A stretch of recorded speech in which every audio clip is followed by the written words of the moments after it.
Welcome back. So, the topic at hand is being self employed and making it big time in Nigeria. First, the definition of self employment, according to Wikipedia, is the state of working for oneself as a freelance or owning a business rather than working for an employer. That is, you are owning your own business, or you are standing on your own, or you are doing your own thing and making your own money. And it is quite sad that schools, universities, higher institutions are advocating for this. Our government is advocating for self-employment. At undergraduate level, there was this course we took on GES, was it 102, that they had to train us on empowerment skills and all.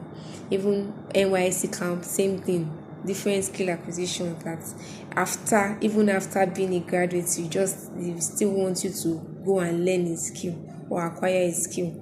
And the same thing at master's level. There was this program that there was organized, that the institution organized for everyone, masters, undergraduates, PhD students, to to tell them the importance of empowerment and the importance of skill acquisition and owning or standing on one's own and on being self-employed. So you see how important this topic is, and how the rate of unemployment and the need for us to take the bull by the horn and be self-employed. And from that, I will need to go to to suggest businesses that we can go into and make it big in. One is ICT or technology. And for that, we have different businesses that one can go into. And then I think this is even like the highest paying business that one can do on one's own and really gets paid big time. We have lots of youths tech service that are web developers, coding, they are into coding, designers, UI, UX, so many soft skills. And it will be so surprising, like if you try to find out, it's really surprising that these are businesses that are paying big time, and and one can key into as a youth, because we are smart. Then I have to remind us that even though people are utilizing this technology too for dubious means, we have lots of Yahoo guys that are scamming people out there. But I have to remind us, we are godly youths, and we are children of God. And whatever business we are going to be doing, we have to ensure that it is legitimate. And for that, I'll introduce us to another business, which is network marketing. That one, although it's a kind of business that is difficult to grow at the start, it's very difficult to grow, but it pays big too, and it's also good for people that don't have enough capital to grow one's personal business. It's something that one can venture into. And let me remind us too that there are so many things that we do, that we network ordinarily without getting paid for it. For instance, I'm using a cream, and this cream is working for me, and I can easily say, and someone is like, "Oh, this your skin is beautiful. What are you using?" And I'm like, it is K Brothers, or it is extract, or it is this particular soap or cream or soap or whatever. And the person goes on to buy it, but I'm not paid for it. But that's when network marketing comes in. You connect someone to a particular product or a particular business, and you are paid for that business. Although we have so many people that have their own school of thought, or they see network marketing as a different kind of light. But I think it's something that one can venture into. As I said earlier, could be difficult at start, but subsequently one can really make it big. Another skill is another trade one can venture into, is to acquire a skill. It could be hairdressing, it could be makeup, it could be tailoring, it could be painting, anything skill acquisition. It depends on what drives you. Let me repeat it. Depends on what drives you. You don't just go for a skill because everybody is learning something. Let me learn something. No, what do you really have passion for? What do you really like doing? Like naturally, what really drives you?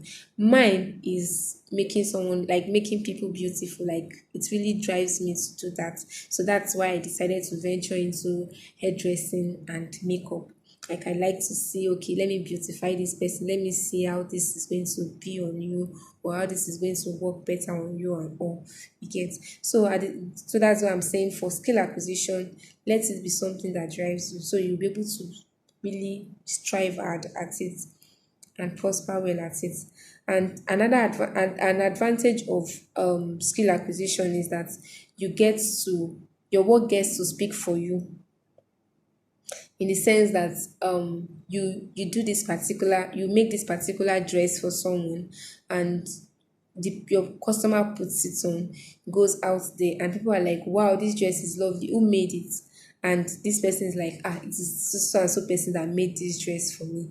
And from that you get another referral. So for skill acquisition, you just have to be good at what you say you are good at, or what you do. You cannot say that I make hair, or I paint, and I'm like, come and paint my house, and you do a total bullshit on my door. Sorry to use that language, but you do something that it's out of it. Like even like a roadside painter can do way better than what you just did for me. Then you will not be getting referrals from such. So one thing is that for skill acquisition, if you want to venture into skill acquisition, you have to ensure that you learn, take your time and learn well. One. Two, you also get to train people. Aside the fact that okay, you are serving, you are giving people services, you are rendering services to people. Number two thing is that you can also get to train if you are good at a particular skill that you are good at. You get so many people that are like, oh, I want to learn from you. You have students, and you're not training for free. You do not learn for free, so you have to get paid for learning, for training people. So that's another advantage of acquiring skill, or going into the skill set trade. Then another thing is that you get to like expand your business, you get to grow yourself in the business, at the business. You don't just stay on that, like okay, I've learned, now I have my shop and that is it. No, you then get to start advertising on social media. One, you standardize your business. How do you make everything look all set? Okay, you have a small space, but still you still want to ensure that that this person that is going to a high income area or a bigger shop and space, is when the person comes to your own space, it steals most of the standards that are also in that space or in the bigger space. You get. So you ensure you maintain standards, both in quality of what you are rendering and even the standard of your space. Then another thing is that you don't just stop at it. You ensure you keep on improving yourself. You don't just stop at this. I've learned how to do the basics and that's it. And no, because your boss. I had this student that came to, no, it wasn't a student. She was supposed to be a stylist, but she ended up becoming my student, because when each time, like, I'm telling her do this way, or maybe you're supposed to do this is a faster way of doing this. He's like, no, my madam did not teach me this way. And I'm like, seriously? You have to wait and depend on what your madam taught you in how many months or how many years back you learned that particular thing. Even your madam, if possible, might have improved herself better than the archaic way that you learned in the past. So one thing about skill acquisition is that you keep on improving yourself daily. Like you just have to keep improving. Then the fourth trade one can invest in is product selling. Even though this market might be a bit saturated, like we have so many people on social media now. You say, I'm selling bag, I'm selling pant, I'm selling bra, I'm selling this, I'm selling that. So many people. is saturated quite alright, but you can decide, you can also stand out at this business as product selling, in the sense that you can by maintaining your own integrity. We have so many people that they place order for bag or place order for shoe, and when it comes, it's not the quality they paid for that they are getting. Then how will your customer refer you to another, that okay, this I got this thing from this person. Depend you, or do you, we have so many people that they prefer to just sell one product and that is the end, which is very wrong. You are supposed to sell a product and wait for returns on that product. When I mean returns on that product, I'm selling this pen to you. I expect you to, I sell it to you as the best possible price, so that you will use it, see the quality of the pen I sold to you at that price. Someone else sees this pen and like, wow, I like this pen. How much did you get it? Where did you get it? And they can refer you to me. And you can refer the person to me. Reason being that, number one, the quality is pure. Two, the price is very affordable, or at least it's at the best price possible. Are you getting my point? So those things are things that can help one to do better at selling products. You have to know where to get good products at the best possible price, so that when you are selling out, you are not selling your products at expensive rates. And another thing people do at for product selling that makes them to falter is when they just sell and they get the profit and they eat up all the profits at once. You're supposed to save. You're supposed to save your profits. Eat little. I know we have to chop too sharp, or eat little, sell more, improve, expand the business, and not just sell and finish up both capital and profit, and that is the end of the business. So I think those four businesses I mentioned, one, ICT or technology. I mentioned skill acquisition. I mentioned product selling, and then what was the other business? I mentioned network marketing. Those four businesses I think are good businesses that one can make it big, depending on how you take up this business and the way you decide to run your business. Then the general tips now to stand out in your business, the general tips to make it big in your business. One is to be prayerful. Never underestimate the power of prayer. Prayer is very important. If as a Christian, as a child of God, as a business person, because there are so many, like so many factors, like so many factors that will come and want to disrupt or for alter one's business plans and strategies. So prayer is one number one key factor to helping to build and expand one's business. Number two is being persistent. There are some people that they today they put on their status, I sell eggs or I do this.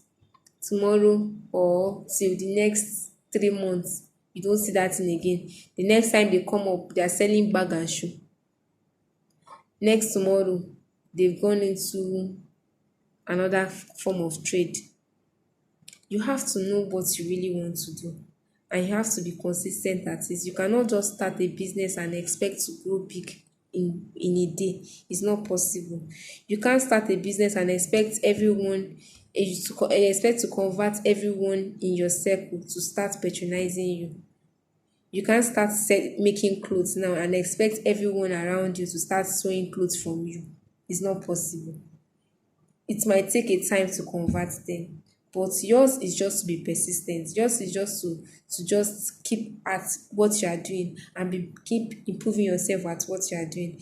Sooner or later, they might be converted, and they might not, but you might not really care about that, because you'll be getting your customers from every other place, like aside your main circle.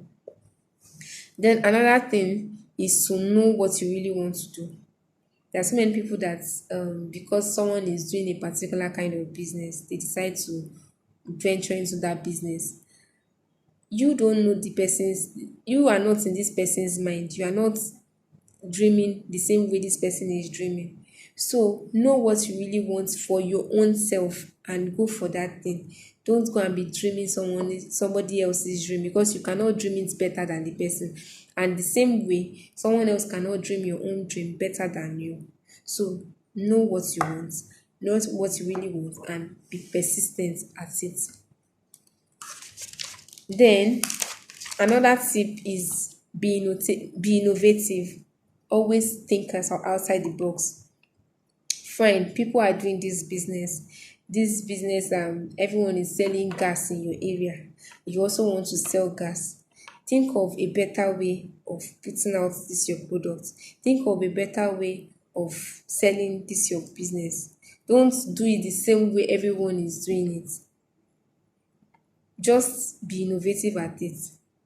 Think differently to improve that product, improve your service to people. Another thing is packaging. Learn to package your products, learn to package yourself. There was someone that was talking about kuli kuli selling on the group one day like that, and I think he was talking about how he's there producing kuli kuli and all. That kuli kuli can be produced and packaged well. Packaging, aside the quality, aside the outside branding, the quality itself too has to be dope. That is, if you are talking about products, if you are talking about it being clean, you're not going, someone is not going to be eating the kuli kuli now and be eating or meeting stones in it. The flavor has to be really nice. Maybe you try to spice it up today. Yeah, maybe you are using they put add different flavors to it. Do things differently, nice packaging and all, so that yours will stand out from that of others. Another key thing is embracing social media in promoting your business. That can really help people grow, like help one grow big in the business line. Use your Facebook, WhatsApp, Instagram. Use those mediums to promote your business and see how well your business is going to grow. Then also, you can't do everything on your own. It's not possible. It's not possible. Like, if you really, really want to go big, if you really, really want to make it, you have to have a partner or partners, not even just one. So pray to God and have a reliable partner that is going to assist you in doing most of the things. Or you guys will sit down, draft a plan. How do we do this business? How do we grow this business? Don't think of doing it alone. It's not possible. And I think with all these points, I think with all these points and with God on our side, we are going to make it really, really big in our country, Nigeria. Thank you and God bless you all for listening. If you have any questions, if you have any comments, if you have addendum, kindly let me know so that I can address it appropriately. Thank you. Bye.